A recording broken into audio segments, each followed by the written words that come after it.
Rudolf Steiner. Andar, falar, pensar. A atividade lúdica. 2 temas de conferência proferida em Ilkley, Inglaterra, em 10 de agosto de 1923. Tradução de Jacira Cardoso. Andar, falar, pensar. A explanação efetuada até agora não pretende meramente formular uma teoria sobre a necessidade de uma nova estrutura na educação, mas provocar o surgimento de algo como um tipo de mentalidade educacional. Nas palestras anteriores eu quis falar menos ao intelecto e muito mais ao coração humano. E justamente isto é, para o educador, para o mestre, o mais importante e o mais essencial, pois, como já vimos, a arte da educação deve ter por base um conhecimento mais penetrante do homem. Há muito tempo se ouve, quando o assunto é educação, sobre este ou aquele procedimento para com a criança.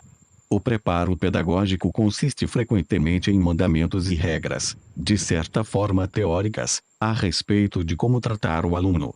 Desta maneira, porém, nunca é cultivada a plena dedicação do docente e educador a seu ofício. Tal só ocorre quando ele tem a possibilidade de realmente penetrar na entidade humana inteira, constituída de corpo, alma e espírito. Para quem, neste sentido, tem ideias vívidas acerca do homem, diante da realidade profissional essas ideias se convertem em vontade imediata. Aprende-se, a cada momento, a responder de forma prática a uma pergunta de peso. Quem faz essa pergunta? A própria criança. Assim, o mais importante é aprender a ler na criança. E um verdadeiro e prático conhecimento humano orientado segundo os princípios corpo, alma e espírito conduz realmente a tal aprendizado. Por esta razão é tão difícil falar sobre a chamada pedagogia Waldorf, pois a pedagogia Waldorf não é exatamente algo que se possa aprender, sobre o qual se possa discutir, é pura prática, e pode-se realmente apenas relatar, através de exemplos, como a prática é utilizada em cada caso ou necessidade. A própria prática surge a partir da experiência imediata, pois é imprescindível haver o conhecimento humano adequado quando se parte dessa convicção. Ora, pedagogia e didática já constituem, em certo sentido, uma questão social marcadamente ampla, pois a educação da criança deve realmente começar logo após o nascimento. Isto nada mais significa senão que a educação é atribuição de toda a humanidade, de cada família, de cada comunidade humana. Mas justamente isto nos ensina, no mais intenso grau, o conhecimento da própria natureza infantil antes do início da troca dos dentes, ao redor dos 7 anos. Um escritor alemão, Jean-Paul Friedrich Richter, fez uma esplêndida afirmação ao dizer: nos 3 primeiros anos o homem aprende muito mais para a vida do que nos 3 anos acadêmicos. Em sua época havia apenas 3. De fato, antes de mais nada os 3 primeiros anos de vida, e consequentemente os demais até o 7º, são de suma importância para o desenvolvimento integral do homem, pois a condição humana da criança é totalmente diversa de uma condição posterior. A criança é de fato, nos primeiros anos, um organismo totalmente sensorial. É necessário recorrer a expressões drásticas quando se quer realmente desvendar toda a verdade. Na vida posterior o homem experimenta o sabor do alimento com a boca, com o palato, com a língua. Na criança isto não ocorre, especialmente nos 3 primeiros anos, quando o sabor atua através de todo o organismo. A criança saboreia até com os membros o leite materno e a primeira alimentação. O que em a idade posterior ocorre na língua, na criança se processa em todo o organismo. A criança vive, por assim dizer, saboreando tudo que ingere. Neste aspecto há algo de fortemente animalesco. Nunca devemos, porém, igualar o elemento animalesco da criança ao do animal.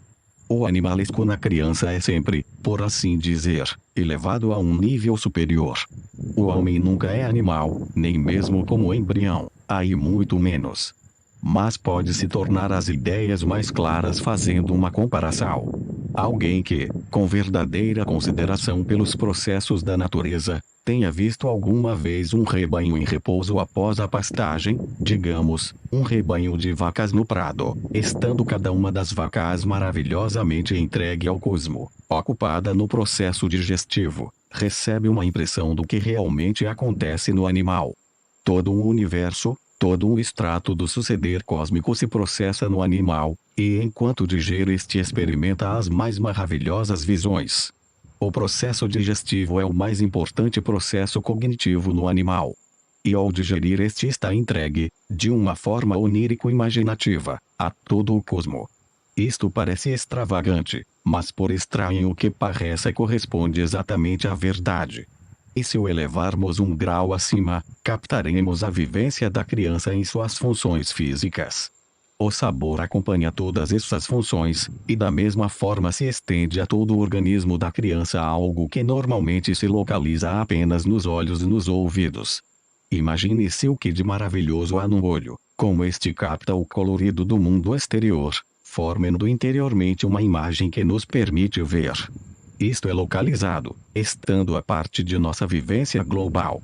E então compreendemos com o intelecto aquilo que o olho cria de forma admirável e do qual é elaborada uma silhueta mental.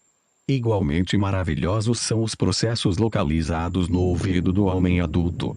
Porém, tudo que no adulto está localizado nos sentidos distribui-se, na criança, por todo o organismo. Consequentemente inexiste, na criança, qualquer separação entre espírito, alma, corpo. Tudo que atua do exterior é reproduzido interiormente. A criança reproduz, pela imitação, tudo que a circunda. Tendo isto em mente, observemos como são adquiridas pela criança, nos primeiros anos, 3 atividades, 3 faculdades, que condicionarão toda a sua vida: andar, falar, pensar. O andar é, poderíamos dizer, uma abreviatura, uma curta expressão de algo muito mais abrangente. Dizemos que a criança aprende a andar pelo fato de este aspecto ser o mais evidente. Mas este aprender a andar implica colocar-se em posição de equilíbrio diante do mundo espacial. Enquanto crianças procuramos a postura ereta, procuramos colocar as pernas em tal relação com a força da gravidade que com isto possamos obter o equilíbrio. Tentamos o mesmo com os braços e as mãos. Todo o organismo se orienta. Aprender a andar significa encontrar as direções espaciais do mundo e nelas engajar o próprio organismo. Trata-se aqui de observarmos da maneira correta como a criança é um ser sensorial imitativo, pois nos primeiros anos de vida tudo tem de ser aprendido através da imitação, captado pela imitação do meio ambiente. Ora, é evidente a maneira como o organismo faz brotar de si próprio as forças orientadoras, como o organismo do homem está apto a colocar-se em posição vertical, não permanecendo, como ao engatinhar, em posição horizontal, e a utilizar os braços de forma adequada, em equilíbrio diante do mundo espacial. Tudo isto é inerente à criança, originando-se, por assim dizer, dos próprios impulsos do organismo. Quando começamos, como educadores, a introduzir coação, por mínima que seja, naquilo que a natureza humana individual quer, quando não compreendemos ser necessário deixá-la livre e sermos apenas os guias auxiliares, prejudicamos então a organização humana para toda a vida terrena. Quando, portanto, obrigamos erroneamente a criança a andar através de métodos externos, não nos limitando a ajudá-la, querendo, ao contrário, pressioná-la a andar, a ficar de pé, prejudicamos sua vida até a morte, especialmente na idade mais avançada. Pois numa verdadeira educação não se trata de simplesmente olhar para o momento presente da criança, mas de considerar toda a vida humana até a morte. Precisamos saber que na idade infantil se encontra o germe de toda a vida humana terrena. Ora, a criança, por ser um organismo sensorial extraordinariamente delicado, é sensível não somente às influências físicas de seu meio ambiente, mas principalmente às influências mentais. Por mais paradoxal que possa parecer a mentalidade materialista, a criança é cedilha maiúsculo assente o que pensamos à sua volta. E é importante não somente que, como pais ou educadores, evitemos atitudes impróprias visíveis, mas que sejamos interiormente verdadeiros e permeados de moral em nossos pensamentos e sentimentos, os quais a criança sente e capta. É que ela estrutura seu ser não somente de acordo com nossas palavras ou ações, mas segundo nossa atitude moral, nosso desempenho mental e afetivo. e para a primeira época da educação infantil até o 7º ano, é sumamente importante o ambiente à sua volta. Surge então a pergunta: o que podemos mesclar a nossa ajuda no aprendizado do andar e da auto-orientação? Trata-se, aqui, de observar as conexões da vida por meio de uma ciência espiritual, e não mediante uma ciência morta e desespiritualizada. Tomemos uma criança que, por quaisquer meios coercitivos considerados corretos, tenha sido obrigada a andar, a orientar-se no espaço, e observemo-la então depois, aos 50 anos, entre os 50 e os 60. Se nada diferente houver interferido durante a vida, nós a veremos, a essa altura, padecendo de todas as possíveis enfermidades metabólicas, incontroláveis por ela, reumatismo, gota, etc.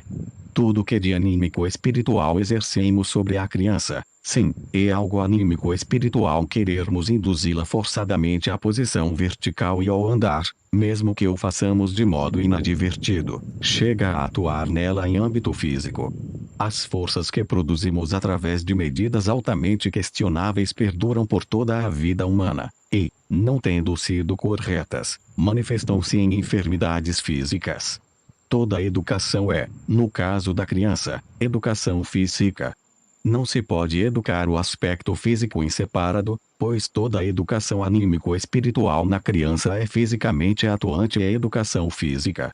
Quando se vê, numa criança, o organismo orientar-se para ficar ereto, para andar, quando se atenta com íntimo sentimento de amor para esse maravilhoso segredo do organismo humano, que é capaz de progredir da posição cedilha maiúsculo horizontal para a vertical, quando se tem o sentimento religioso de postar-se com tímida veneração diante das forças criadoras divinas que orientam a criança no espaço, quando, em outras palavras, lá se está como guia auxiliar no andar, no aprender a orientar-se, como quem ama intimamente a natureza humana no ser infantil à medida que acompanha com amor cada manifestação dessa natureza humana, produzem-se na criança forças sadias, ainda visíveis justamente no metabolismo sadio entre os 50 e os 60 anos. Quando é necessário controlar esse metabolismo. Este é, pois, o segredo da evolução humana. Aquilo que em certa etapa da vida é anímico-espiritual torna-se posteriormente físico, manifesta-se fisicamente depois de muitos anos. Isto basta sobre aprender a andar. Uma criança amorosamente conduzida a andar torna-se uma pessoa sadia. E empregar o amor no aprendizado do andar contribui consideravelmente para a educação corporalmente sadia da criança. O falar desenvolve-se a partir da orientação no espaço. A fisiologia moderna não sabe muito a respeito, porém, já sabe alguma coisa. Sabe que, ao realizarmos nossos afazeres com a mão direita, uma circunvolução no lado esquerdo do cérebro provoca o movimento da fala. Tal fisiologia já estabelece uma correspondência entre o movimento da mão direita e o denominado órgão de Broca, localizado na metade esquerda do cérebro.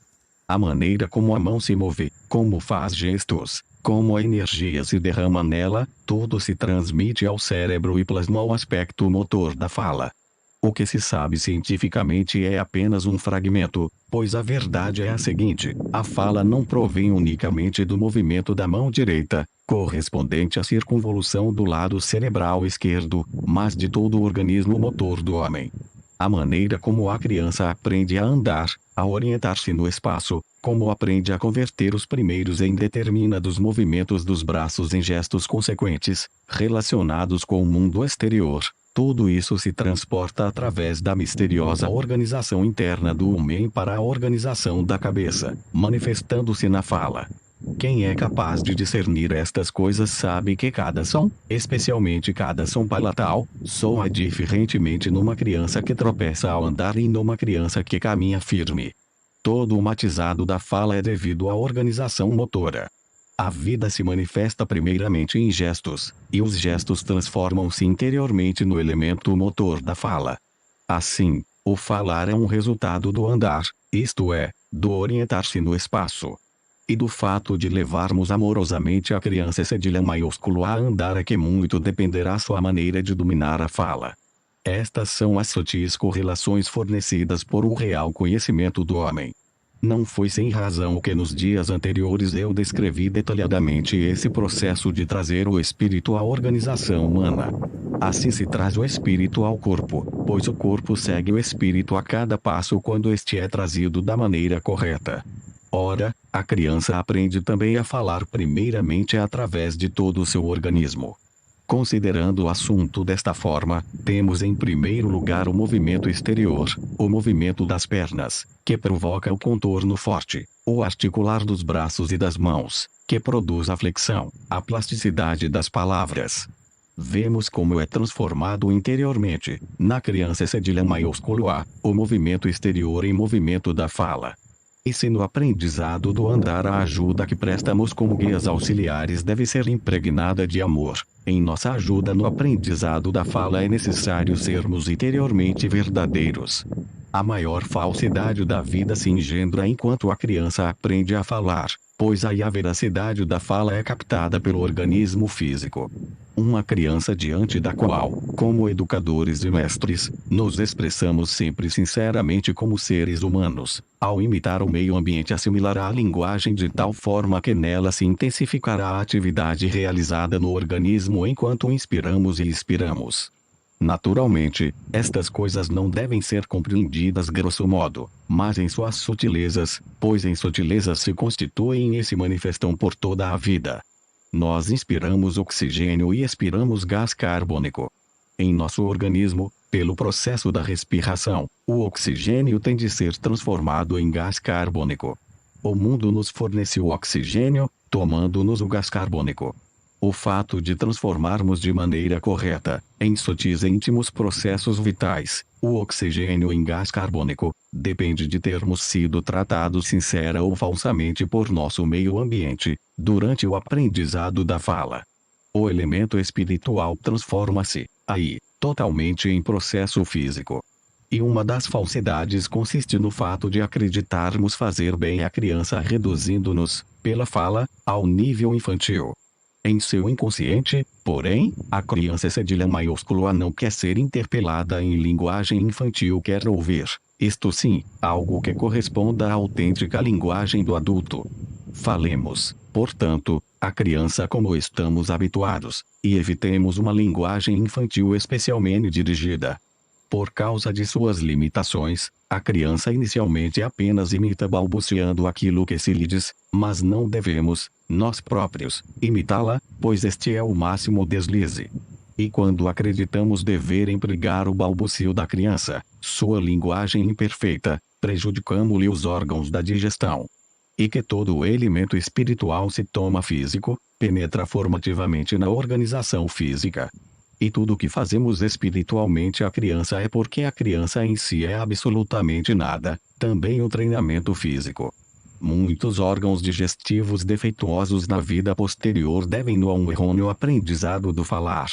Exatamente como o falar surge do andar, do apalpar, do movimento humano, surge depois o pensar a partir da fala. E é necessário que, durante a orienta-se cedilha maiúsculo auxiliar para o andar, embebamos tudo em amor, que nos dediquemos, porque a criança imita interiormente o que se realiza ao seu redor, durante o aprendizado da fala, a mais sólida veracidade, e que, assim, façamos predominar a clareza em nosso pensar ao redor da criança, para que esta, sendo toda ela um órgão sensorial, reproduza interiormente, no organismo físico, também o elemento espiritual, com o qual possa extrair da fala um pensar correto. O maior prejuízo que podemos causar à criança ocorre quando, à sua volta, damos qualquer ordem que depois revogamos dizendo algo diverso, confundindo então as coisas. Provocar confusão pelo pensar em presença da criança é a verdadeira raiz daquilo que, na atual civilização, chamamos de nervosismo. Por que tantas pessoas de nossa época são nervosas? Simplesmente pelo fato de os adultos não haverem pensado de forma clara e precisa ao seu redor, quando elas, após haverem aprendido a falar, aprenderam também a pensar. Cada geração, ao evidenciar seus mais graves defeitos, é fisicamente uma cópia fiel da geração precedente. E quando se observam certas falhas dos próprios filhos numa época posterior da vida, essa observação deve constituir um pouquinho de razão para um autoconhecimento, pois é por um processo muito íntimo que tudo que ocorre ao redor da criança se expressa na organização física. Amor no aprendizado do andar, feracidade no aprendizado da fala, clareza e determinação durante o aprendizado do pensar transformam-se, nessa fase da infância, em organiza-se cedilha maiúsculo física. Os vasos e órgãos se estruturam da mesma forma como se desenvolvem o amor, a veracidade e a clareza no meio ambiente. As enfermidades metabólicas são a consequência da ausência de amor no aprendizado do andar. Os distúrbios digestivos podem ser o resultado de um tratamento insincero quando a criança começa a falar. O nervosismo resulta, na vida, do pensar confuso ao redor da criança. Quando se observa como predomina o nervosismo nesta terceira década do século XX, só se pode deduzir que deve ter reinado uma forte confusão nos educadores por volta do início do século. Pois tudo que então era comportamento confuso através do pensar constitui o nervosismo atual. E, por sua vez, o nervosismo que as pessoas tiveram na virada do século nada mais era senão a imagem da confusão por volta de 1870. Estas coisas podem ser observadas de tal forma que nem a fisiologia, a higiene ou a psicopedagogia estejam isoladas, e que o professor não necessite chamar o médico a cada ocasião relacionada com saúde. Tais coisas podem ser tratadas de forma que a pedagogia fisiológica e a higiene escolar, a fisiologia escolar sejam um todo, assumindo o professor em sua missão, em sua tarefa, também aquilo que a atuação espiritual representa para o organismo sensorial físico. Porém, visto que todas as pessoas são educadores para a idade entre o nascimento e o 7º ano de vida, situamo-nos também diante da tarefa social decorrente do fato de ser absolutamente necessário um verdadeiro conhecimento do homem para que a humanidade empreenda um caminho ascendente, e não uma descida. A atividade lúdica. Nossa civilização preteriu, obviamente com razão, uma medida educativa muito empregada nos tempos antigos: bater, espancar. Mas nossa época, ninguém me acusará de defender o castigo corporal nesta palestra, teve justamente o grande talento de distanciar o castigo corporal de nosso ensino, porque está bem engajada em exterioridades, podendo compreender muito bem os prejuízos do castigo corporal para o organismo físico e as consequências morais que dele derivam. Porém, nesta época tão orientada para o físico, sensorial, e pouco orientada para o espiritual e anímico, introduziu-se na educação infantil um terrível flagelo, totalmente desapercebido pelo fato de atualmente se atentar tão pouco ao espírito. Nossas mães, e até mesmo nossos pais, acham extraordinariamente necessário presentear a menina em idade lúdica com uma linda boneca, com a qual ela possa brincar. Esta linda boneca, não obstante, é sempre horrível, por ser anti-artística, mas é, como às vezes se conceitua, uma linda boneca, com cabelos legítimos, corretamente pintada e com olhos móveis. Quando é abaixada fecha os olhos, e quando erguida nos olha. Assim como tais bonecas móveis, a miúde são introduzidos nas brincadeiras das crianças brinquedos que, de forma horrível e anti-artística, mas supostamente imitando a vida, são-lhes oferecidos. A boneca é meramente um exemplo característico. Temos moldado todos os nossos brinquedos da mesma forma, em nossa civilização. Tais brinquedos são a mais terrível tortura para as crianças. E assim como se mostram comportadas no seio da família e da comunidade mesmo sendo castigadas, segundo é exigido pelas convenções, as crianças tampouco expressam, por gentileza, aquilo que se enraiza verdadeiramente no mais profundo de sua alma, a antipatia por essa linda boneca. Por mais que insistamos junto à criança que ela lhe deva ser simpática, suas forças inconscientes e subconscientes têm forte desempenho, sendo-lhe profundamente antipático tudo que se apresenta na aparência da linda boneca, pois esta constitui, como mostrarei a seguir, um flagelo interior para a criança. Suponha-se, porém, que seja levado em consideração aquilo que a criança experimentou em sua simples atividade pensante até o 4º, 5º ano, e ainda até o 6º, 7º ano, No processo de ficar de pé, de colocar-se verticalmente, de procurar andar, confecciona-se então uma boneca com um pedaço de pano, tendo uma cabeça na parte de cima e, quando muito, duas manchas de tinta como olhos. Tem-se então nessa boneca tudo que a criança pode compreender, e também amar.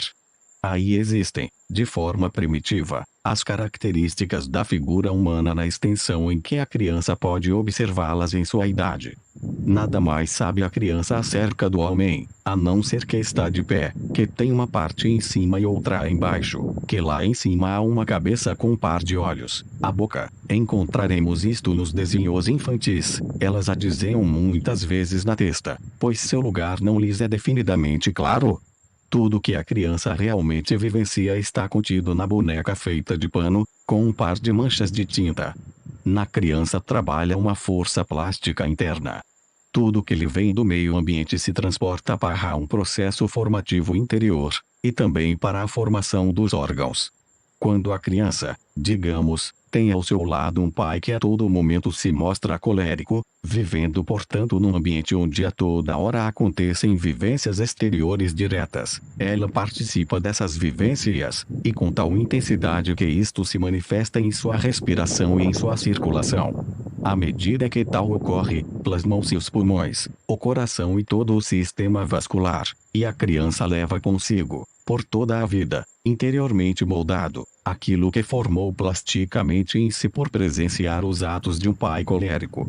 Com isto eu quis apenas indicar como a criança tem a seu dispor uma força plástica interior maravilhosa, e como trabalha continuamente em seu íntimo como um escultor.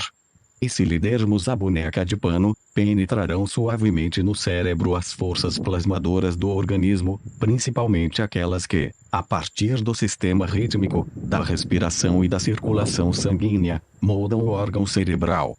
Elas plasmam o cérebro infantil da mesma maneira como trabalha um escultor que elabora a escultura com mão firme, flexível, compenetrada de espírito e alma. Tudo ocorre em caráter formativo, em evolução orgânica. A criança observa esse pedaço de pano transformado em boneca, e isto se torna força plasmadora humana, força verdadeira que, a partir do sistema rítmico, intervém no sistema cerebral. Quando damos à criança uma das chamadas lindas bonecas, a boneca articulada, que pode mover os olhos, de faces tingidas e belos cabelos, entregando-lhe esse horrível fantasma do ponto de vista artístico, forças plásticas que modelam o sistema cerebral atuam do sistema rítmico, partindo da respiração cedilha maiúsculo e do sistema sanguíneo como chicotadas, tudo que a criança ainda não pode compreender açoita o cérebro. Este é terrivelmente golpeado e flagelado.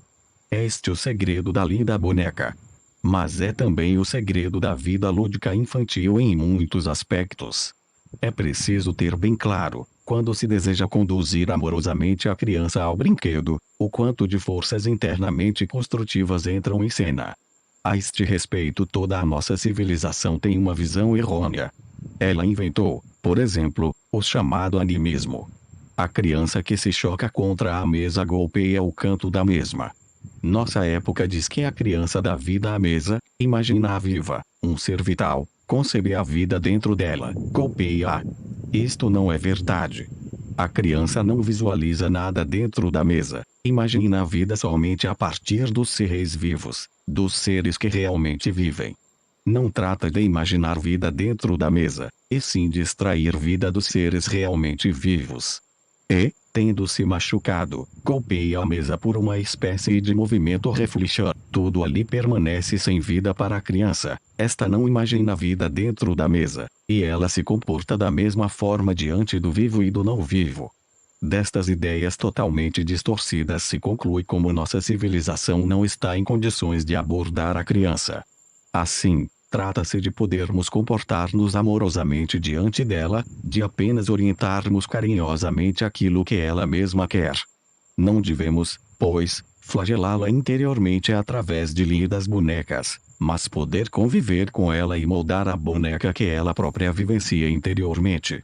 E assim ocorre com relação a toda a atividade L com acento agudo dica. A brincadeira requer, de fato, que realmente se perscrute a natureza infantil. quando balbuciamos como o pequenino, quando reduzimos nossa linguagem à da criança, quando não falamos tão sinceramente quanto a criança o deve ouvir, como algo verdadeiro advindo de nosso ser, comportamo-nos falsamente diante dela. Por outro lado, podemos colocar-nos no nível infantil quando se trata do elemento volitivo que entra na brincadeira. Então se nos tornará claro que a criança não possui, em seu ser orgânico, aquilo que é muito apreciado em nossa civilização, a intelectualidade. Não devemos, portanto, introduzir na brincadeira infantil nada que seja predominantemente intelectual. Ora, a criança imitará naturalmente, ao brincar, o que ocorre a seu redor, mas poucas vezes se terá experimentado o fato de uma criança querer tornar-se, digamos, um filólogo. Raramente se ouvirá tal coisa de uma criança de 4 anos, mas um chofer, por exemplo, ela talvez queira ser. Por quê? Porque se pode ver tudo que um chofer aparenta. É visível, produz uma impressão pictórica imediata. O que o filólogo faz não produz impressão alguma. Não é pictórico, passando desapercebido à criança. Passa inadvertidamente em sua vida. Na brincadeira, entretanto, só devemos introduzir o que não é desapercebido para ela. Todo elemento intelectual, porém, passa assim por sua vida. O que, portanto, necessitamos para poder orientar corretamente, como adultos, a brincadeira infantil. Nós aramos, fazemos chapéus, costuramos roupas etc. Em tudo isto há uma orientação para o objetivo, no qual está implícito o elemento intelectual. Tudo que na vida implique meta está permeado de intelectualismo. Ora, tudo que faz parte da vida, seja arar ou qualquer outra coisa, como fabricar carros, atrelar cavalos, além do fato de estar orientado para uma meta, possui algo que vive em sua forma exterior, em sua minha forma exterior. Observando-se um camponês conduzindo o arado no campo, abstraindo-se totalmente a meta de tal atividade, pode-se sentir, se assim posso exprimir-me, o elemento plástico daquilo que vive no quadro, e que vem a ser o próprio quadro. Se alguém se propõe, como pessoa, levado pelo senso estético, captar o elemento plástico a parte de um objetivo, será então capaz de vir realmente de encontro à criança em matéria de brinquedos. Preterido o conceito de beleza cada vez mais intelectualista, aspirado nas atuais lindas bonecas, por aquilo que se exprime na atitude e em todo o sentimento humano, somos justamente conduzidos à boneca primitiva, realmente encantadora, muito mais real do que a tal linda boneca. Mas isto já é para crianças mais velhas. Trata-se, portanto, de podermos observar, para tornar-nos educadores, esse elemento estético do trabalho no trabalho, aplicando-o na confecção de brinquedos. Desta forma nos aproximaremos daquilo que a criança deseja em seu íntimo. Em nossa civilização tornamo-nos pessoas quase que exclusivamente utilitaristas, isto é, intelectualistas, levando portanto a criança tudo o mais possivelmente elucubrado.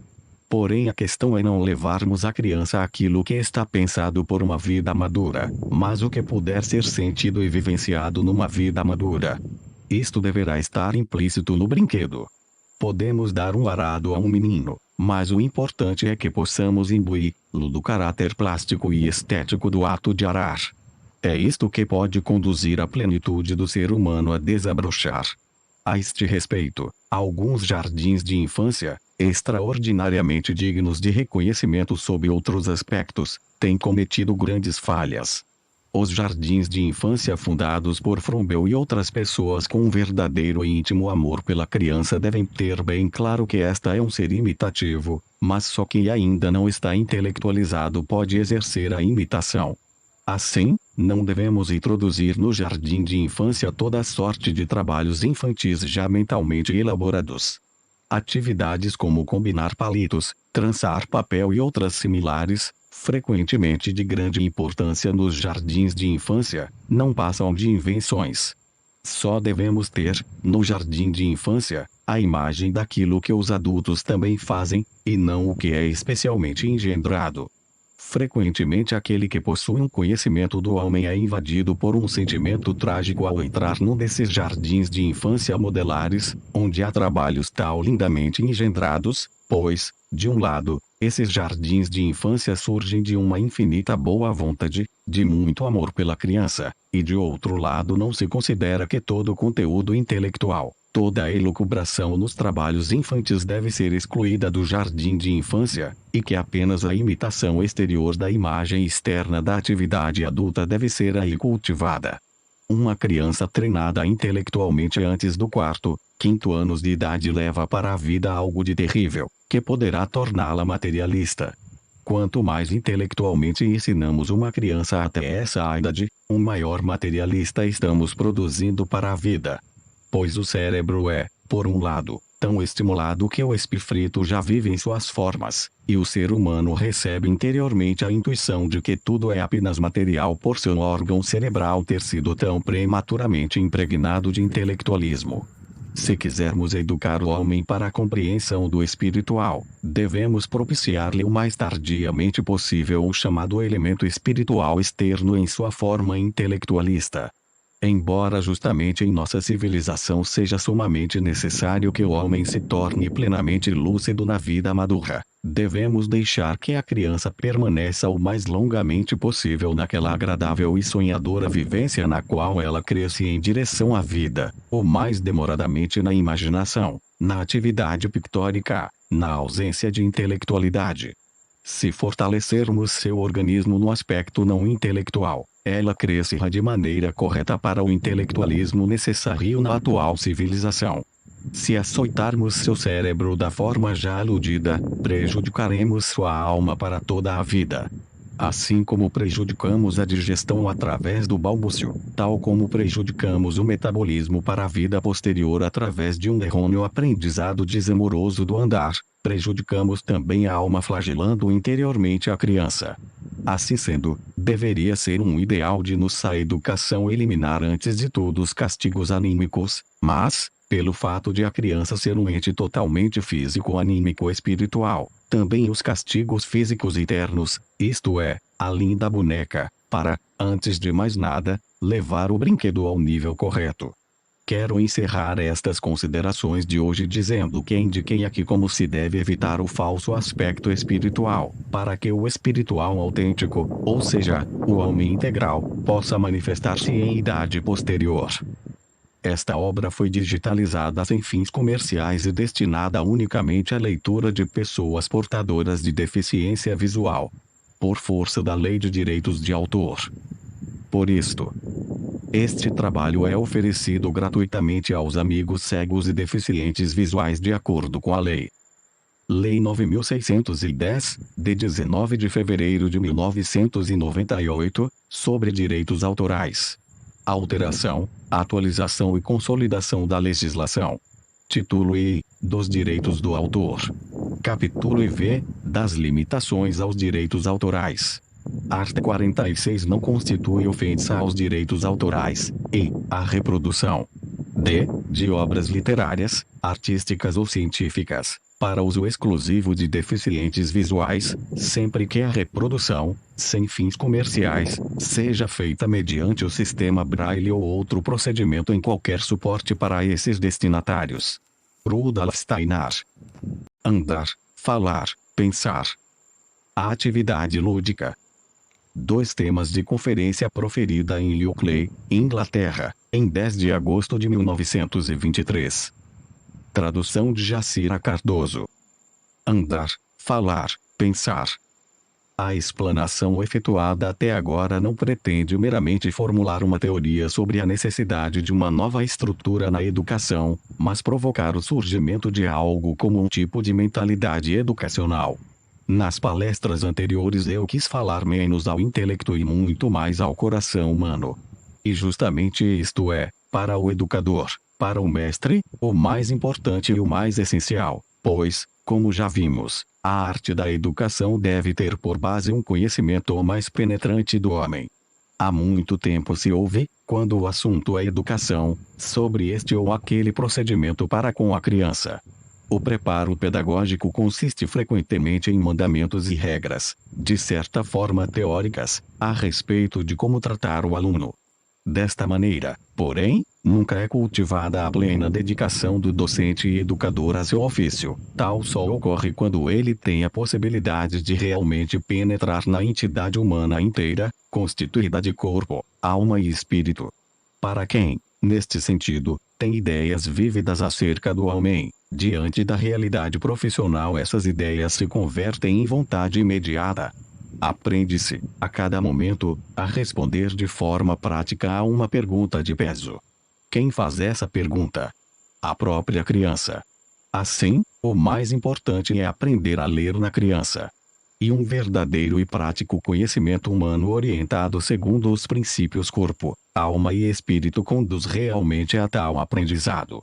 Por esta razão é tão difícil falar sobre a chamada pedagogia Waldorf, pois a pedagogia Waldorf não é exatamente algo que se possa aprender, sobre o qual se possa discutir, é pura prática, e pode-se realmente apenas relatar, através de exemplos, como a prática é utilizada em cada caso ou necessidade.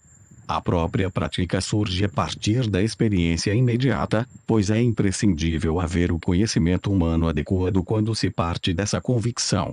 Ora, pedagogia e didática já constituem, em certo sentido, uma questão social marcadamente ampla, pois a educação da criança deve realmente começar logo após o nascimento.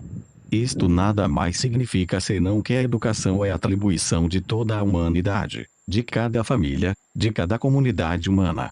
Mas justamente isto nos ensina, no mais intenso grau, o conhecimento da própria natureza infantil antes do início da troca dos dentes, ao redor dos 7 anos.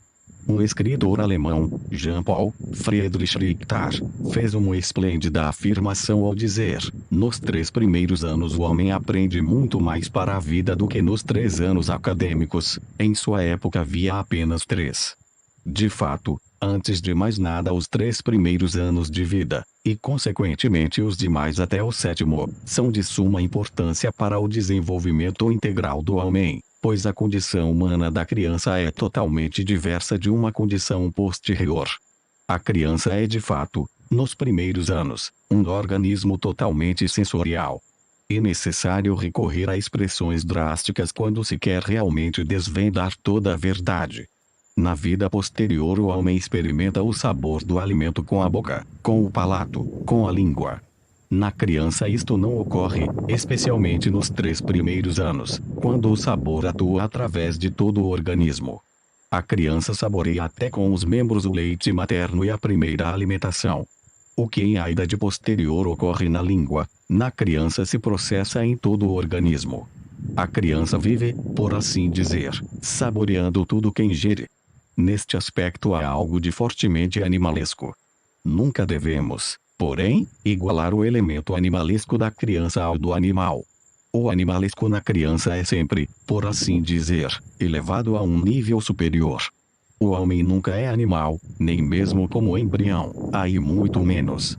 Mas pode se tornar as ideias mais claras fazendo uma comparação. Alguém que, com verdadeira consideração pelos processos da natureza, tenha visto alguma vez um rebanho em repouso após a pastagem, digamos, um rebanho de vacas no prado, estando cada uma das vacas maravilhosamente entregue ao cosmo, ocupada no processo digestivo, recebe uma impressão do que realmente acontece no animal. Todo um universo, todo um extrato do suceder cósmico se processa no animal, e enquanto digere este experimenta as mais maravilhosas visões. O processo digestivo é o mais importante processo cognitivo no animal.